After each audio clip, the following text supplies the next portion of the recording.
there you have it. Rory McIlroy winning his second consecutive start. Yes, the last was the team competition alongside of Shane Lowry. And the last time that Rory McIlroy won 2 events in a row right before a major was when he won his last major. Rory McIlroy, at the age of 35 years, 8 days, wins his 26th PGA Tour title. That would be in his 247th career start. He ties Henry Picard for 22nd in the all-time PGA Tour wins list. He wins 2 or more consecutive tour starts for the 4th time in his career. He becomes the second player to win multiple titles on tour this season. He joins, of course, in that distinction, Scottie Scheffler. He wins his first individual stroke play event on tour since the 2023 Genesis Scottish Open. He wins the Wells Fargo Championship for the 4th time. He wins the Wells Fargo Championship and come from behind fashion for a 3rd time. He remains the most recent player to win on tour and then win a major championship the following week. I mentioned that already to you in 2014, the event that he won immediately preceding that PGA Championship, which happened to be, where was it again? Yeah, Valhalla. That was the 2014 WGC Bridgestone Invitational. That's at the South course up there. Still one of my favorite courses that the tour played. He ties the second largest margin of victory at the Wells Fargo Championship with Anthony Kim in 2008. He only trails his own 7-stroke victory. That was in 2015, which, of course, he would have done again if not for the last. He makes that double bogey on the last to tie the second lowest 72-hole score in Wells Fargo Championship history, only trailing Wyndham Clark's tournament record 19 under 265 from last year. Records the largest margin of victory in the ShotLink era since 2003 by a player who made a double bogey or worse on the 72nd hole of regulation. The previous was Webb Simpson, who won by 4 strokes at 2018 Players. He led the field with 3 eagles in the week, including 2 in the final round. He was the only player with multiple eagles in a round in the week. He played holes 8 through 15 and 8 under. He had birdies at 8, 9, 13, 14, and then, of course, eagles at 10 and 15 en route to the low round of the day.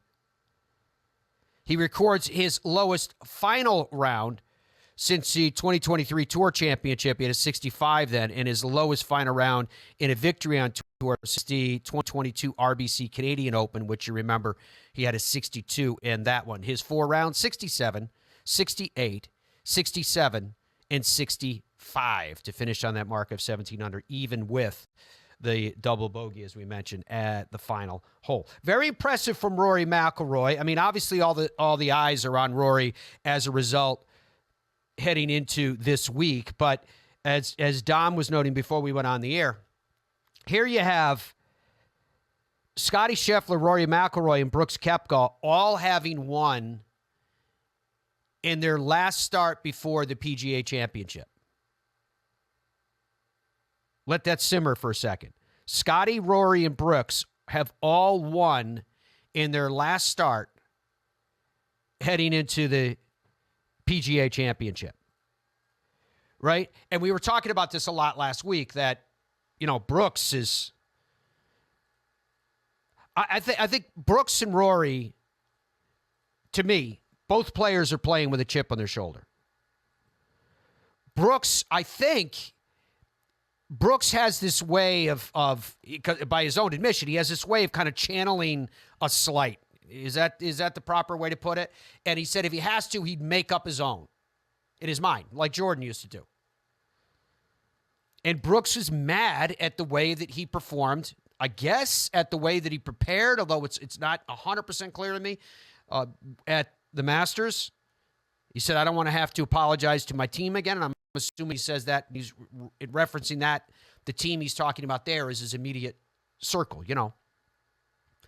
And Rory, we saw a different Rory at the Zurich Classic of New Orleans. I mean, everyone laughs at it because it's like it's a hit and giggle team competition. But when you watched what Rory did at the Zurich Classic, and I'm not taking anything away from Shane Lowry, don't get me wrong, because Shane said this himself. He said he carried me. And I was doing coverage that week for Golf Channel, pre and post, so we watched every minute of it, and Shane is right. Not taking away from Shane. Shane did what he had to when he needed to, but the vast majority of the time it was Rory carrying the team. Because even when it was alternate shot and Shane would be a little wayward, get him some trouble, Rory would get up and down, at least. So it was really impressive. So my sense was watching it then